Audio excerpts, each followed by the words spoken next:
Welcome to another episode of the Monday Morning Learning Podcast. Very happy to have Pradeep Janardhanan, a very new friend of mine. A common friend actually introduced us. Pradeep, warm welcome to this episode. Any welcome words before I start introducing you to the audience? Thank you, Ravi. It's a privilege and honor to be part of this particular podcast. I hope I can share from my experience, and I hope it can make a difference to people whosoever is listening to the podcast. Sure. Thank you. Thank you so much. So Pradeep is a founder and CEO driven by an unwavering passion to transform the customer experience landscape using the remarkable capabilities of artificial intelligence. Pradeep's vision at Vsualthree60 is to deliver lightning fast, exceptionally precise, real-time insights into the customer experience journey. Their overarching goal is to revolutionize the in-store experience, creating a hyper-personalized and profoundly contextualized environment that empowers business to supercharge their customer experience strategies. Now, he had a diverse career before Vsualthree60. Pradeep guided global organizations through transformation as a senior leadership coach and organization transformation expert. His journey spanned continents, enriching his understanding of technology, business, culture, and performance. Pradeep has been honored as one of the 50 most innovative HR tech leaders by the World HRD Congress back in 2017. He's dedicated to push HR technology boundaries. Pradeep has authored a paper on ROI, illuminating the evolving landscape of learning and development. Pradeep believes that the future holds limitless opportunities, and he is excited to be part of the journey towards innovation, transformation, and progress. Excellent, Pradeep. So in this particular podcast, Pradeep, we'll focus on learning and leadership development and people management. So these are the three aspects. At the Monday Morning Learning Podcast, we aim to equip professionals with the knowledge, skills, and mindset needed to thrive in an evolving workspace. We explore strategies to enhance leadership effectiveness, foster a culture of continuous learning, and drive impactful people management practices. So, Pradeep, three themes for you. One is on strengthening leadership development. Second is to elevate learning mindsets. And the third, to enhance people management practices. So we focus on these three. Shooting the first question on the sub-theme of adaptive and resilient leadership. And we can have a freewheeling chat. Pradeep, according to you, how can leaders develop resilience and adaptability to navigate uncertainty while keeping their teams motivated? That's question number one. If you want to connect it to the other theme, which is on influence and executive presence, what, according to you, are the key elements of executive presence, and how can emerging leaders cultivate influence within their organizations? Wow, these are big questions, and it will perhaps take more than 2 or 3 hours just to kind of talk about each one of them. We used to do learning programs for 8 hours on just one topic about it. But let me kind of share what I think. Now, one of the things which people don't or maybe understand but don't actually appreciate is that resilient leadership comes from a lot of work which is done by a leader by doing new innovative things at the same time failing doing it, maybe doing it 100 times right, but at the same time maybe failing a million times, because that is where resilience is kind of built. And all this stuff is built on a leader's value system. What values do they actually bring on the table? Yeah. Are they do they have the never give up attitude? Do they bring teams together globally to kind of rally behind a particular goal that they have, which looking for an entire organization? And eventually, how do they perceive or get perceived by the entire team to kind of rally behind what they're actually looking for and what they're actually willing to kind of achieve? And all this is done largely from a lot of self-awareness by a leader, because if that is not there, it becomes extremely difficult for you to actually even talk about your own values. Right. So once I'm self-aware, what I bring, what qualities do I have, what I bring on the table, and that is how your value system starts getting formed. And this is a muscle memory. It can be achieved. It's no one is born with it. It's just that you have to keep on doing it. Maybe a million times you kind of achieve what we are kind of bringing on the table.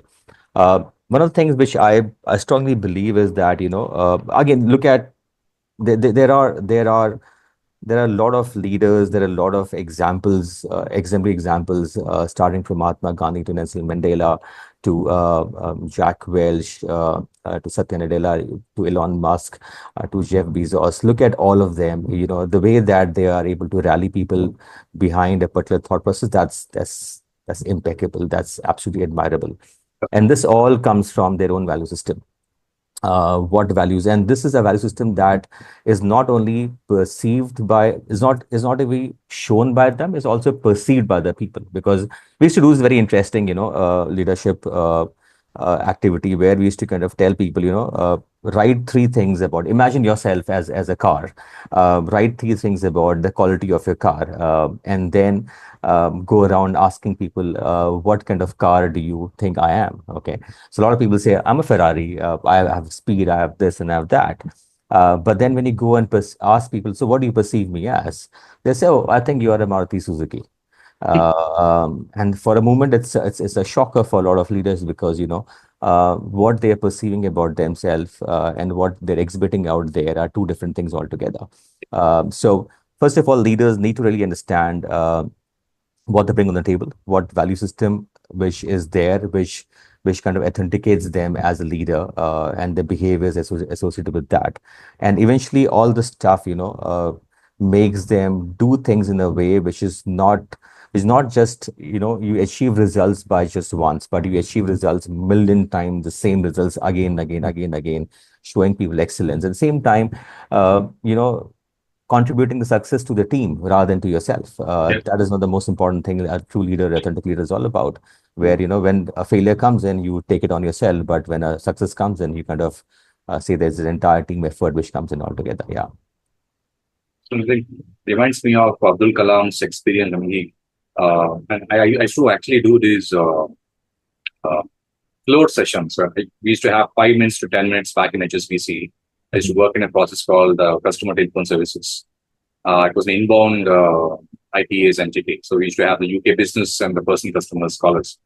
So I had three opportunities where we could actually present whatever we want to, anything to do with customer service to my own colleagues, the managers, AVPs and VPs also around. So I recall Abdul Kalam's experience where I think the first time they tried to get the rocket into space, it went down to the Bay of Bengal and they actually lost, I think, I don't know how many number of crores. But I think his boss actually took over the press conference instead of him, and then gave a pat of, basically encouraged him. And the next, I think, 1-2 years, they actually were successful. And then at that point of time, he said, you go ahead, do the press conference instead of me. Just reminded me of what you just said. Yeah, the time of failure, the leader actually comes in, and the time of success actually pushes us forward. So thanks for that, Pradeep. The And other, that's yeah, go ahead. and that's what we call as level five leadership, right? Someone, when you are a level five leader, you look personally inwards, but when it comes success, you look outwards. And you tell people, it's all about, the best part is that, and that's what authentic leadership is all about. You kind of drill it down, pass it down. That kind of culture is then built in the entire organization. Everyone looks up to you and say, hey, this is what I want to become over a period of time. One of the things which I used to, do it, when I was taking a session, I used to tell people, if you uh, which leader in the organization that you have right now, when they walk on the floor, when you come in the morning, and like leaders walk into the offices, right? Yeah, Whom do you look up when they walk in? yeah, Okay. And the person that you look up when they walk in, that's something that you want to imbibe. That kind of leader you want to become. yes. You don't want to become a leader who is who who kind of gets the result, but then has a million bodies behind. But rather, you need to have a leader with a minimal team can actually have the maximum impact. So that is something that you really want to kind of do. So yeah, that's something which is, I think, is important for any leader to kind of build on the table, bring on the table. Absolutely, Pradeep. In terms of executive presence, how can emerging leaders cultivate influence within their organizations, Pradeep? What's your view on that? Uh, Now, one of the things which I think, let me build on our the previous question. Once your value system is built on that, okay, once you start exhibiting those values, the second thing which comes is self-awareness. And self-awareness, you need to kind of a very high emotional intelligence in place. Now, people talk a lot about emotional intelligence, but someone who is new to the entire concept of it, they say, okay, where do I start? As new leaders or even seasoned leaders, sometimes we kind of are at crossroads to really understand how do I start talking about emotional intelligence. I always tell them, you have to understand that you have to first be self-aware. You have to ensure that your self-management about the way you think, do things around is important. Your social awareness is pretty high. You know who people are around you, who are the people in your team who take the entire team together, who are social influencers, who are those grounders who ensure that you still get the job done even with all the celebration you have around you. At the same time, you also need to understand that you need to have a very high relationship management. Relationship management is not just peer to peer, but even down, even upward. Relationship management is critically important. Now, all these four things are critical for executive presence. Once you walk in the room, people take notice, and that is where you talk about self-awareness. How self-aware about my aura, how I walk in, what do I talk, what kind of words do I use, what is my gravitas, how do I kind of Yeah.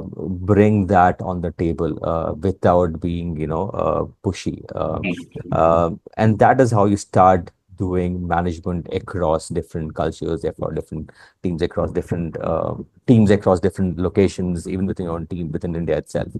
But I remember a couple of years back we were actually doing this very interesting learning session for an analyst, and we used to get analysts from different countries in Southeast Asia Mm. to kind of come and we used to, our own team members will come and take those sessions for them about how content's there, how do you do different kind of analytics and stuff like that.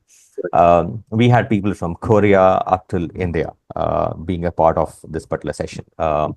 Uh, 18 countries, 14 people in the room. And lot many times our own people who are trainers, who are facilitators. I don't call them trainers because training is for horses, and a lot of people would believe this. Okay, I used to have this small sticker in my on my workspace. Training is for horses, humans learn. Ah. Okay, so used to have our own people who are facilitators, and they used to come and ask us, they are not responding. They are extremely quiet. I don't know whether I'm getting through them or not. And I was just new in the organization. I had joined in July, and this was in August. And I remember, and I said, don't worry. Once you go back to your workplace, you will have emails from them asking them, or if not from them, but even from their managers saying that, can you elaborate on these concepts and stuff? I said, why? I said, because in Southeast Asian cultures, it's very unlikely for them to actually be forthright and start asking questions. So you need to be aware of those cultural context when you're actually having those conversation with them. So once you're self-aware, you know that when you're taking a session like this, you may have people who will come and ask these questions or may not ask these questions at all. But then you know what's going to happen. You know how the entire thing, how you manage the entire thing. Within the own session itself, you have multiple people who are like, you should be socially aware about what are their emotional cues when they start asking these questions, or how do you respond to those questions. And don't force questions out of them, but they'll automatically come back to you.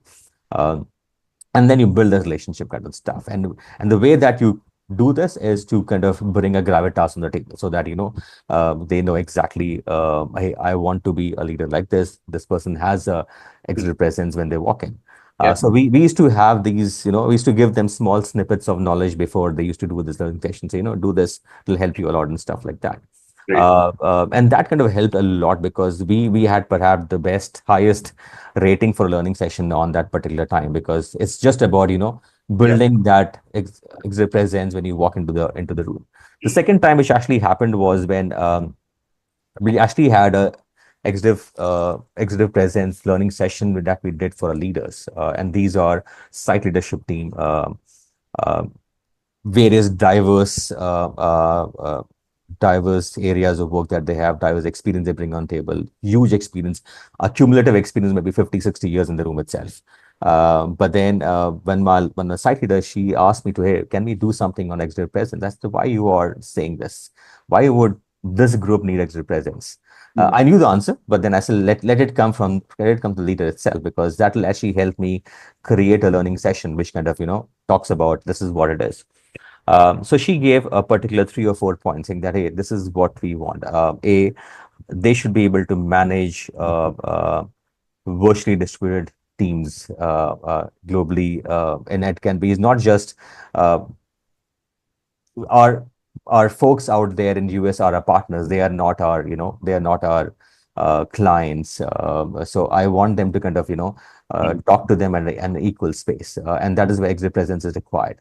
Right. When they're trying to give a message to the team. The entire storytelling, the entire formation of story is not coming out very clearly in stuff. So that is required, and that's the reason why we need extra presence on that. And third and most important, when you walk into the room, people take notice. Okay, people take that is critically important, and there's a lot of things which goes behind it.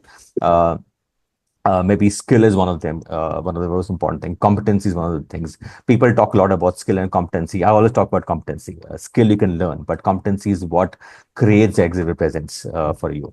Because yeah, you can walk in, but if there is no competence which follows an image, then it does not make any sense at all. So that is something which is important for building that exhibit presence. So awareness, management, social awareness, and relationship management, 4 key things, which is the foundation of emotional intelligence, important for executive presence. Gravitas, the most important, because all the stuff, the way that you communicate to people, gravitas is the most important thing that you have. And third and most important is try to understand subtle cues from your team, cues from your environment around you, which kind of, when you walk in the room, you pick those cues up and you play Yeah. around with those cues to understand how you are and what kind of audience is there, whom I'm talking to and stuff. So that has becomes extremely important, critical. So yes, this is the way that you can actually build exit presence. But then I would say for me, it's the epitome of exit presence was Nelson Mandela. The way he used to kind of send out messaging, and he came in a time where South Africa was going through a lot. They had just moved out of apartheid.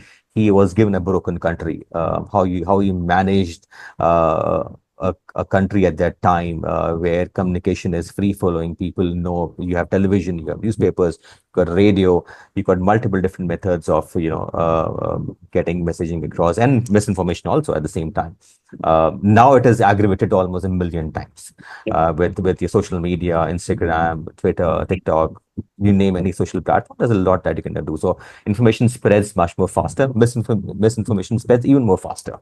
So for a leader trying to, walk in the room, take charge and tell, look, this is what I bring on the table. This is what I believe in. This is where I need your help. This is where I need support. And this is what we'll achieve together. So when these messaging are said with gravitas, that brings a lot of extra presence as you walk in the table. And obviously, I'm not undermining the body language. Absolutely. That also is critical. That's also is Sure. critical. Thanks a lot. Thanks a lot, Pradeep. I think let's move on to the next theme on elevating learning mindsets. So again, two sub themes over there. One is on continuous growth and skill reinvention, and the other on knowledge sharing and collaborative learning. So I'll ask both the questions.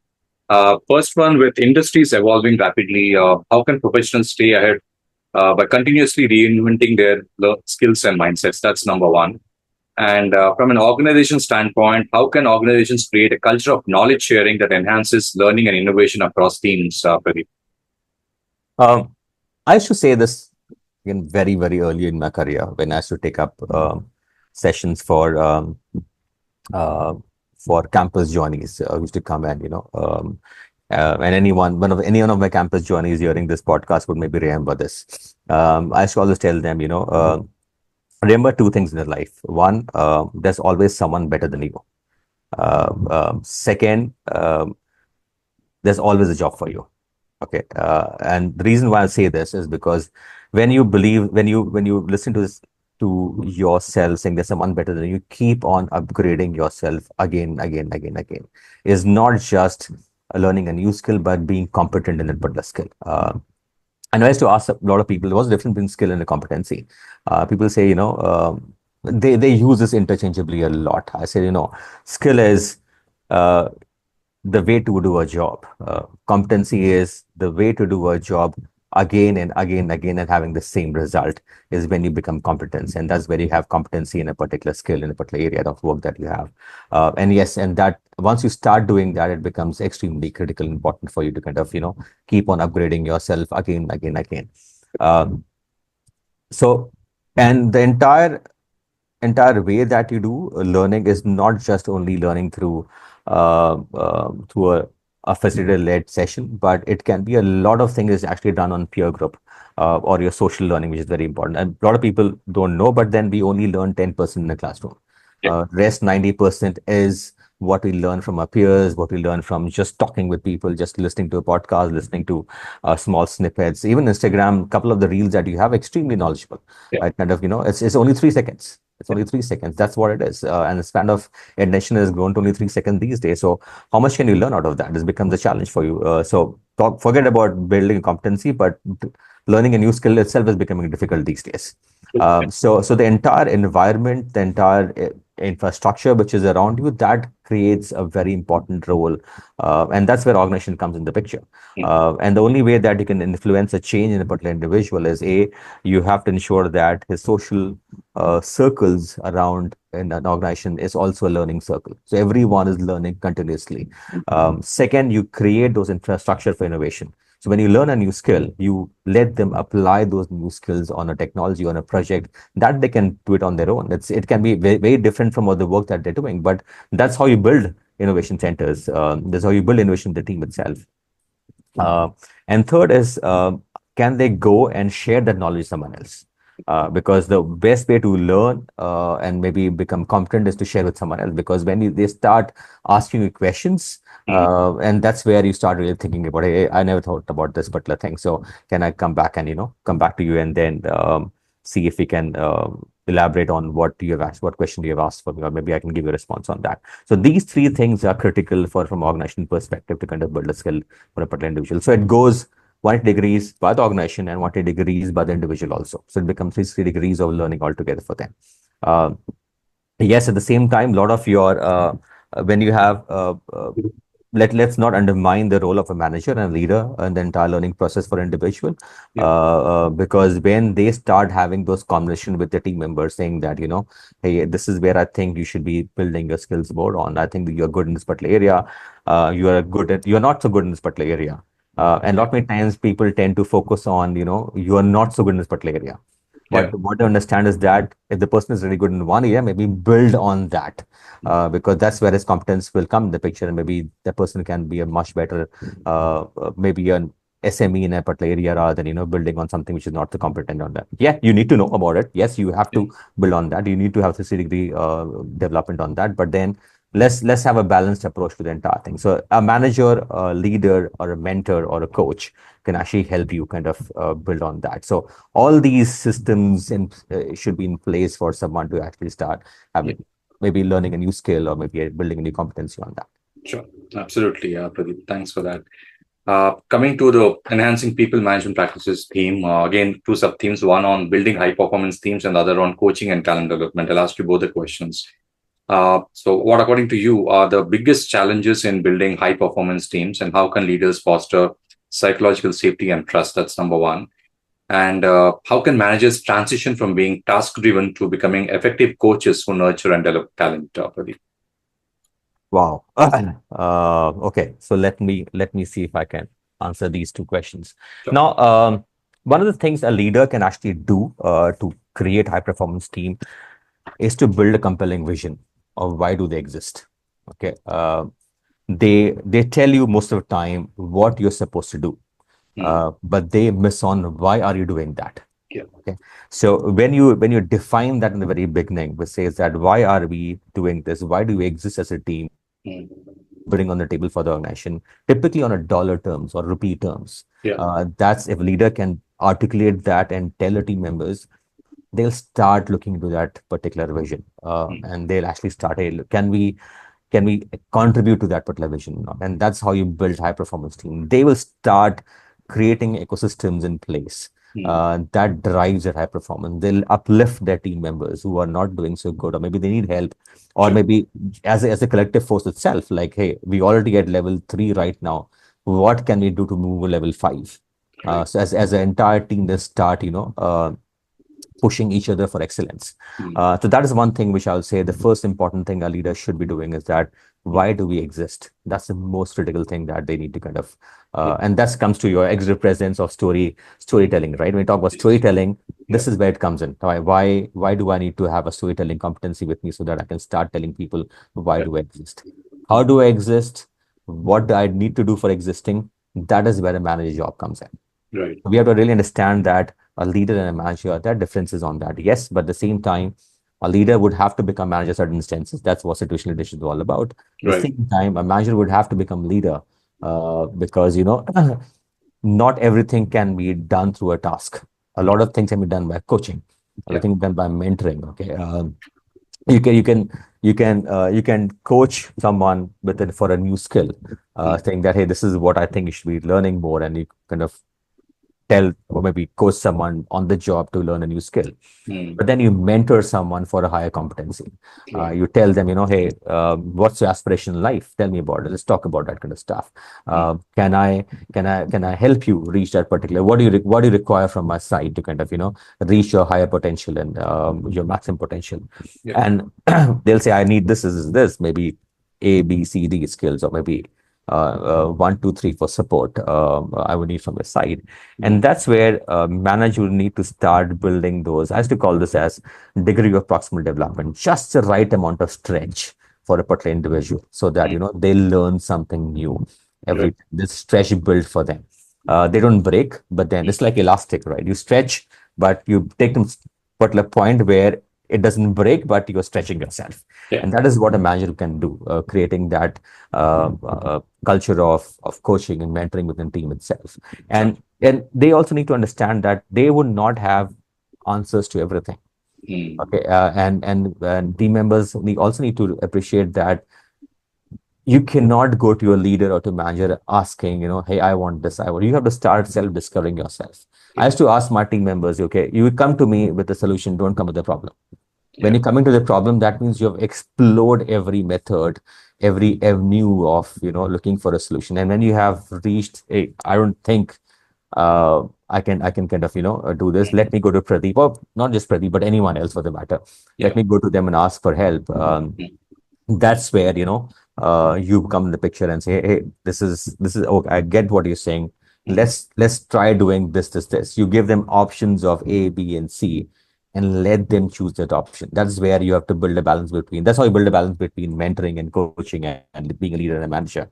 You give them Right. options, then let them choose those options, and they start exploring things on their own. Yes, they will fail, Right. but they'll also succeed because they've given an option of doing that, right? So when you have three options, a lot many times people get dejected when they go to someone whom they really look up to because they don't get answers. Yeah. They don't get options. And once you have option, they'll say, okay, let's look at option 1, 2, and 3. Let's explore all three options, look at pros and cons. Mm. And what do you think is the right one? Let's go ahead with that. You will, 9, 10% of the times, you will achieve the results because, it's a collective effort of driving excellence. That's you call as high performance teams. Yeah. That's the concept of high performance team because everyone believes in excellence. Right. Second, manager becomes a coach. They don't delegate, but they help you achieve things. Okay, that's the second point of being a high performance team. Right. Third, you take ownership of the decision that you take, a collective ownership. Okay, so if you're making a decision, it's your decision that you're taking. That's Right. the third thing of having high performance teams. Absolutely. Absolutely, Pradeep. I think one thing really intrigued me when I was going through your LinkedIn profile as such, and you had kind of a similar journey as me. I mean, I was working in the corporate back in HSBC and Wells Fargo over 15 years before I jumped into entrepreneurship and running this consulting firm on learning for almost now 9 years. You had similar kind of journey. I mean, you worked in the corporate for some time and then went into your journey of entrepreneurship. So, can you briefly tell us how the journey was, and can you talk us more about your venture, which you're Sure. leading presently? It's been a very interesting journey, honestly. It's been because I have moved out of learning in OD to a totally different area of AI. Uh, uh, and it's like chalk and cheese. They're two polar opposites Yeah. of things. And Lord, I've been asked this question, how come you have moved into an area which is absolutely not your core competency area? Yeah. You could done something on learning development itself. You could done something on OD itself. Yeah. I should respond and say, I could have done it, definitely, yes, but there's no learning for me.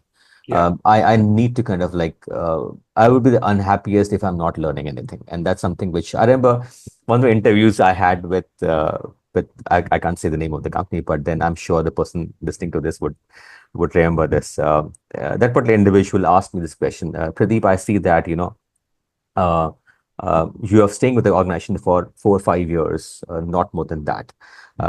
What the guarantee do you have that you will stay with us for longer? And I said, great question. For me, the reason why I moved organization not because they are not so great organization. I worked with the best of the best. You name it, you see it. They are the epitome of where they are, where they should be. Yeah. From software services to product development, I have like they are the best. There's no one else. There's no second best Yeah. beside them. The reason why I moved on because my learning had stopped. And that's something which was important for me. And I would be miserable if I'm not learning anything new altogether. Mm. Um, and yes, if your organization can provide me with learning, you will have me forever. You'll have me forever because that's something which I would want to kind of do that.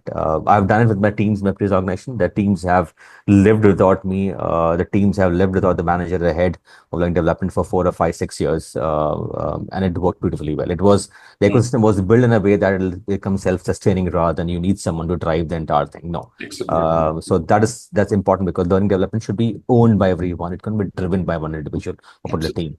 Yeah. And that's important for me because if I'm not learning new, I can't. Mm. And I was able to, if I can quote Aristotle over here, I think it's Aristotle who said, I was able to look at the future because I stood on the shoulders of giants. Yeah. So I had people around me. I had fantastic colleagues who taught me a lot of things, explain me concepts at a kindergarten level, telling me this is what software engineering is all about, this is how product development is all about, this is analytics is all about, Mm.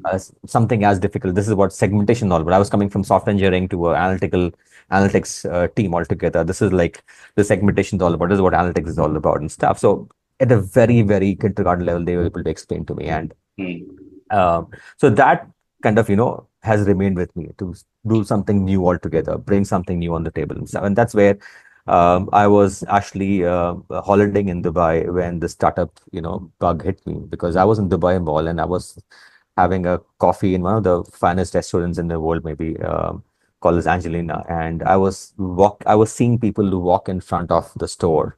Mm. Like maybe it's 100,000 footfalls every day. And I was like, what is that brings people back into this? What is that people who want to go to the store again and again and stuff? Right. So I started talking to people, hey, what is that? What's the USP that you have from a customer experience perspective? And they were not able to answer this question. Yeah. They said, okay, people come back because they like the product, but what? But can you kind of give me a numeric value for that particular stuff? It became very difficult for them to actually, Mm. put a numeric value. And Mm. that's where I thought, hey, can I help them achieve that numeric value? Again, ROI for learning and development programs, very similar. Mm. ROI for CX programs, yes, it can be done. Can you bring a numeric value to a customer experience? It can be done, but then how? That's how we started building the entire product line for us. Right. Mm. So we did a first project for a large exhibition center in Middle East.